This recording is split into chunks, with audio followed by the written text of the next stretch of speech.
So today I'll be discussing with you all my internship improvement project focused on Tier 2 interventions. My name is Kelly McNamee. I currently teach at Eagle Ridge Middle School, and I am completing my professional certificate in educational leadership at George Mason University. So like I said, we're going to talk a little bit about the background for this project. We're going to talk about Tier 2 interventions and the resource that support them. We'll talk about my first change idea, my second change idea, my PDSA cycles, and analysis. So my original internship improvement project from EDLE 690 was restructuring advisory to foster positive student-teacher relationships. This was based on data from climate surveys that showed 16% of students did not feel they had a trusted adult in the building. After meeting with my administration at the end of the year, they decided that it would be better if I focused on Tier 2 interventions. So I was asked to lead a Tier 2 intervention committee by admin team due to data showing a lack of interventions for students classified as Tier 2 behaviorally. And I will get into more detail about what classifies a student as Tier 2. So it's important to remember that only when students create a tiered systematic intervention program can the promise of certain access be realized. The purpose of this tiered approach in MTSS is to help support students to the level they need and give them the supports they need to be successful in school. So why Tier 2? An audit of our PBIS intervention system showed that our Tier 1 and Tier 3 interventions had several effective strategies in place, but our Tier 2 interventions needed to be expanded to meet the behavioral needs of our students. You'll see on the next slide that approximately 15% of the student body is what a school sees involved in Tier 2, but at our school, it's approximately 5% of our student body classified as Tier 2 due to 2 to 5 disciplinary referrals in a quarter. A majority of these behaviors that led to disciplinary concerns are attention seeking, in particular for adult attention. And they're classified in the system we use of discipline entering as relationship behaviors. Tier 2 interventions have been defined as interventions that are standardized across students, including staff-wide training on referral and implementation, quickly and continuously available, consistent with Tier 1 expectations, monitored using data-based decision-making. This is a really important component of the Tier 2 interventions in general, but especially Tier 2, using data to inform the practices that we're putting in place for these students.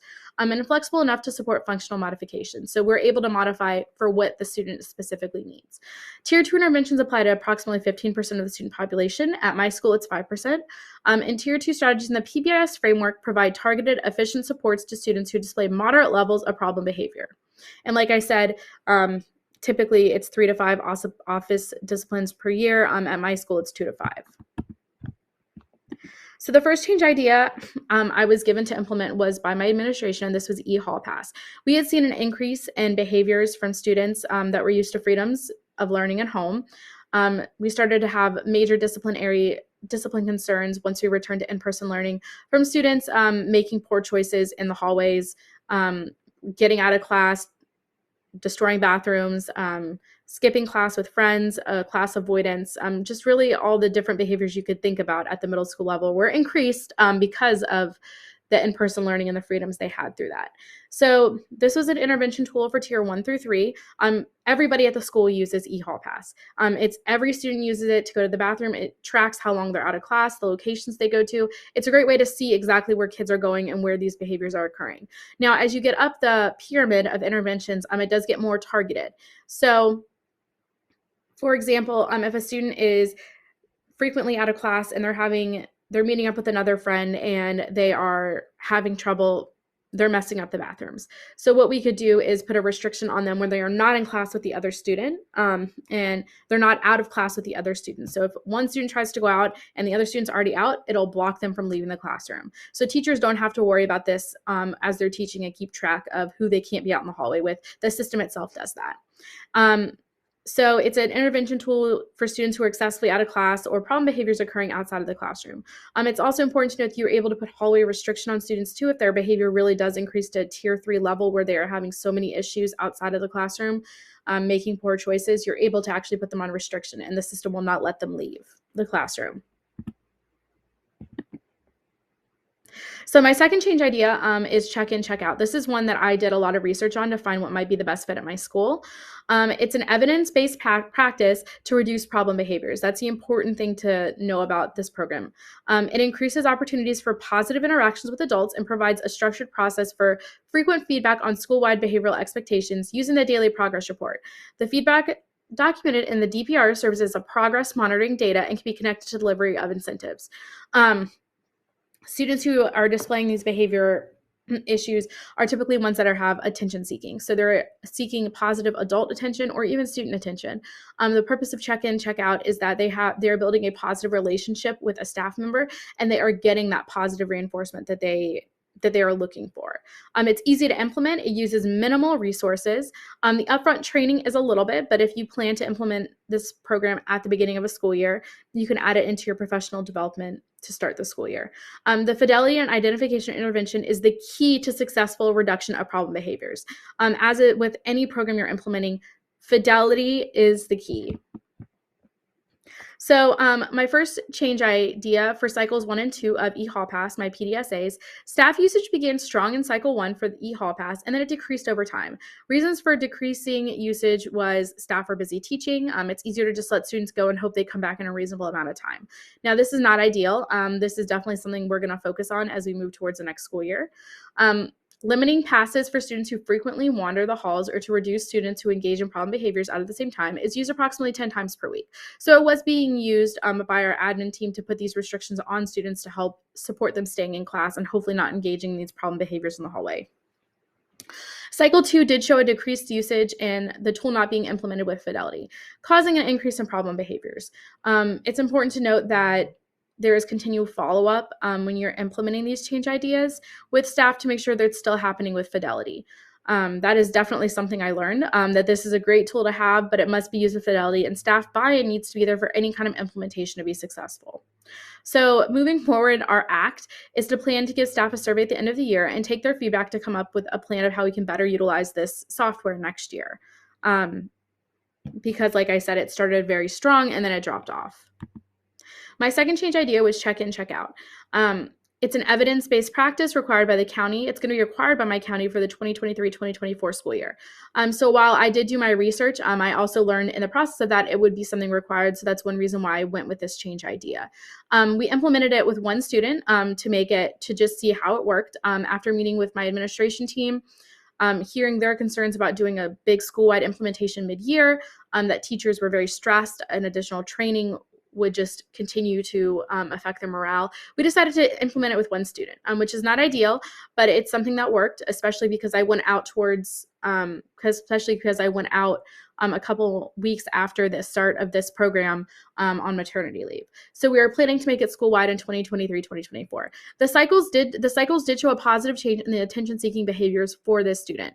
A digital DPR tool made the documentation process a lot easier for teachers. That's something I learned from cycle 1 to cycle 2. A digital platform for implementing daily points is easier for teachers rather than giving them a paper copy and hoping the student keeps track of it.